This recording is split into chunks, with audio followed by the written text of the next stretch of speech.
Hey Midland, it's Kevin and Selena here with What's Up in the City, giving you a little taste of something that happened at our last City Council meeting.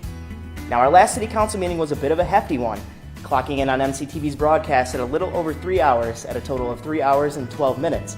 So we definitely encourage you to check out the entire broadcast.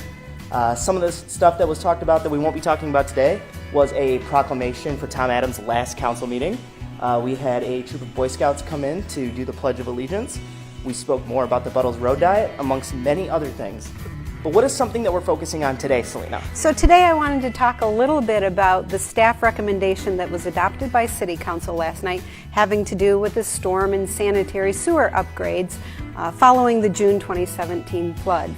So a couple months ago, OHM and HRC came in with over $100 million worth of recommendations that we could make improvements to our storm and sanitary sewer system. Okay.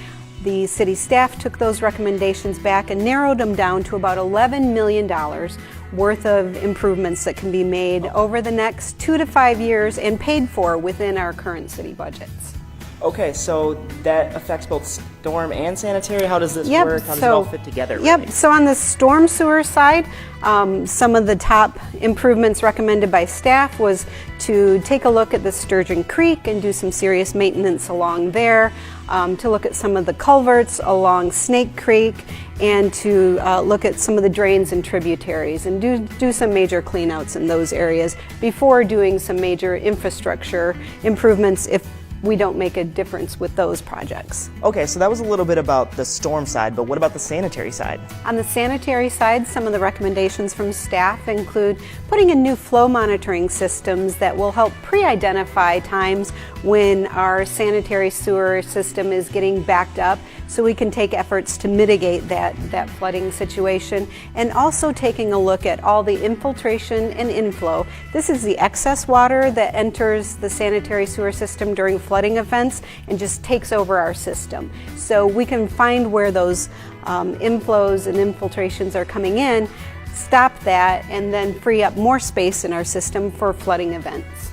Now, everything that we spoke about today, are these things that are definitely going to happen, or is there wiggle room? Are they monitoring, or how does the whole process work? So last night, City Council basically approved the plan that city staff recommended to move this forward. So these improvements will start immediately and take place, a concentration of them over the next 2 years, but over the next 2 to 5 years for sure.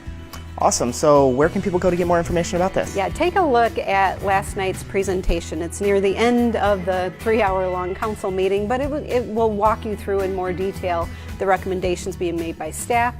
That's available on streaming video, and you can also walk through the actual presentation itself, the slides for the presentation at cityofmidlandmi.gov.